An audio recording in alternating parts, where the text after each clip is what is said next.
Good morning.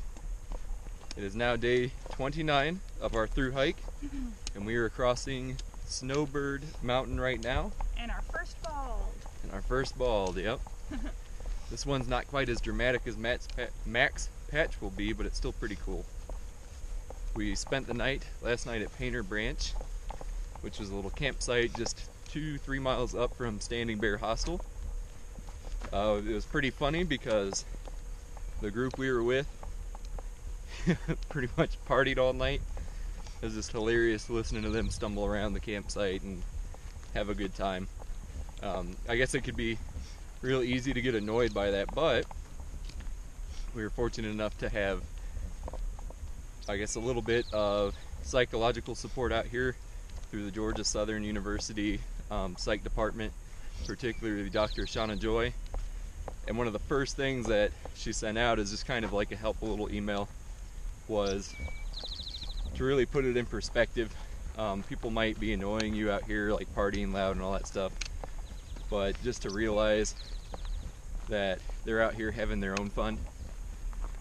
And so that helped. I mean, it just, what could have potentially been a negative experience where they're hooting and hollering all night and us being unable to get sleep, ended up being pretty funny just to listen to it. Also, when they thought our tent was their tent and someone tried to come in the morning. Yeah, yeah, Big Agnes tents are very popular out here. So we had an unexpected visitor last night, but it's all pretty funny. But we should be doing about 10 miles today to the Canatai Lodge, or Canati, no idea how to say it. And we'll spend the night there. They're a community supporter for Warrior Expeditions we're very excited about. Well, before I go any further, Yeah, let's show them that. check all this out. Holy cow. Ooh, it's gonna be really twitchy. It's good. Yeah, it's beautiful, isn't it? Yep. So. Oh, we were going to talk to them about the routine Oh. change. Okay, so we're gonna try to get up earlier. Now that it's getting hotter out, it was a very hot day yesterday. So we got up at 6:45 this morning. Got out by about 7:10ish, 7:20ish, and I think we're gonna start doing that more often because it's really cool to see the woods come alive, and it's not as hot. Yeah, we saw so many chipmunks this morning, and Oh, so yeah. many squirrels. So many of them. They're out in force. So yep, a little bit earlier in the mornings, now that it's getting hotter.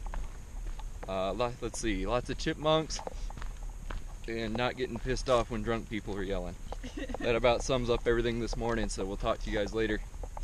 See ya.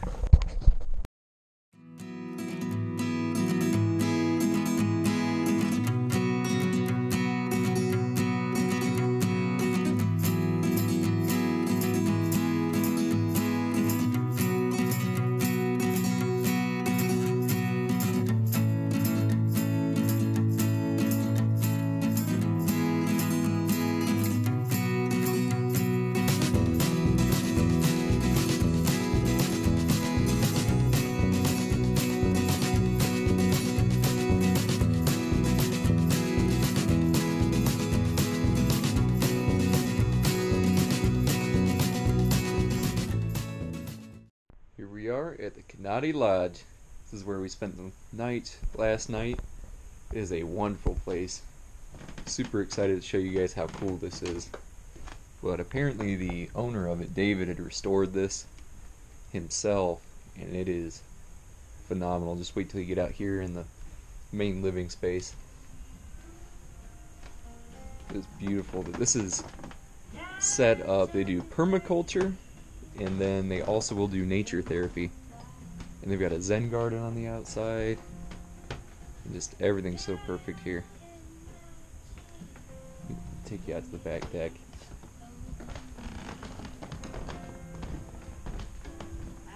They've got a gorgeous view of the mountains back here.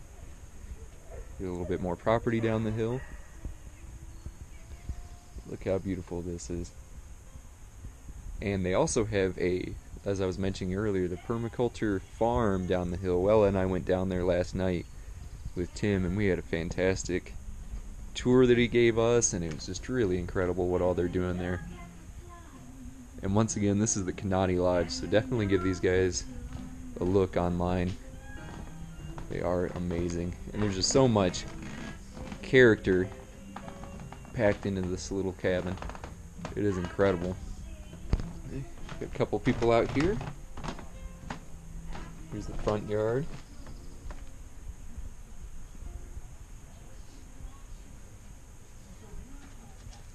We got some puppies. Oh, hello. So happy. Man, it is gorgeous. Alright, we'll talk to y'all later. Hello everybody. So it is day 30 and we left the Kanati Lodge this morning heading towards Hot Springs. I think it was about, what was it, 29 miles? To Hot Springs? Yeah, or how many was it? 19. 21.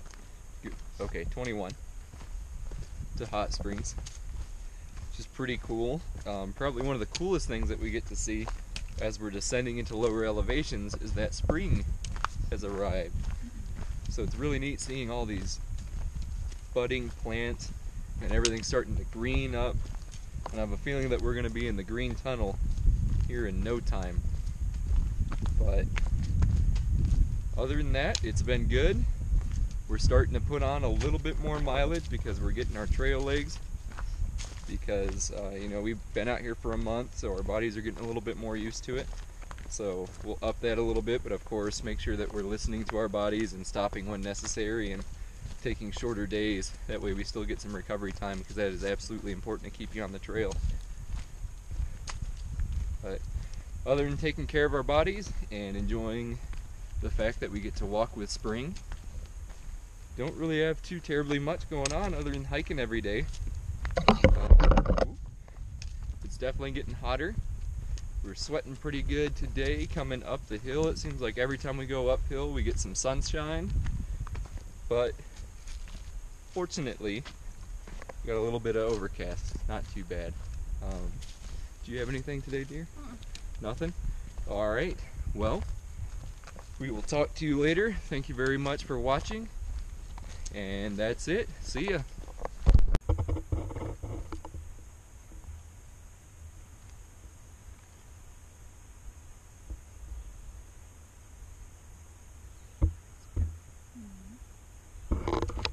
At Dancing Sun Cabin. The thing is gorgeous. There's even a hot tub outside. Kitchenette area. There's the bathroom. Here is the bedroom. Beautiful in here. You cannot beat it. So pretty. Yes, it is. Well, alright, well, we're going to eat and get cleaned up. See ya. We're good to go. Alright, so I'm not sure if we've covered this in our previous videos, but we wanted to show y'all how we get water on the trail. And so we just hiked up a little hill and found the stream, and one way to be able to funnel the water a little better is to actually use leaves from the rhododendron bushes. Yep. Come down just a little bit closer. A little closer. It doesn't have a zoom. Yeah, so if you secure it with a rock in the stream, Yep. you can see that. It works well. Yep. It just acts as a natural funnel to get it in there. Yep. And then we have two different bottles that we use, so you're going to see Justin basically getting the unfiltered water. Yep, so this is the dirty water bottle, and we have the Sawyer squeeze. I showed you guys that the other night. So the way it works is you fill it up right here, so I'll top it off for a couple seconds. Alright, now that I've got enough water that I wanted, I'm going to just take the Sawyer and screw it on here. It's got this nice little rubber O-ring that gives it that good seal. The O-ring's supposed to be in the Sawyer, but it tends to stick in the bottle, but it works either way. Yeah, it likes to stay in the bottle. And you can screw the Sawyer directly onto the Smart Water bottle. I think mainly they use like the Sawyer bags, but it's also compatible with these, which is pretty nice because you can squeeze these a lot better and they'll bounce back at you, which is important with the plastic. So anyways, all you do, we also put a Smart Water bottle cap on here to drink from. So, I mean, it's as simple as just drinking. but it runs through the filter there.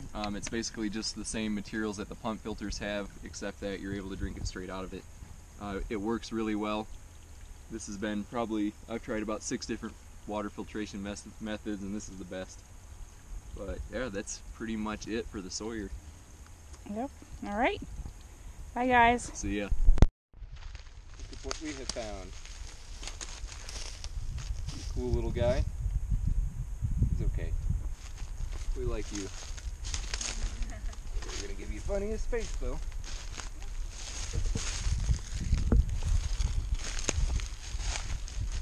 Alright. Goodbye, Mr. Snake.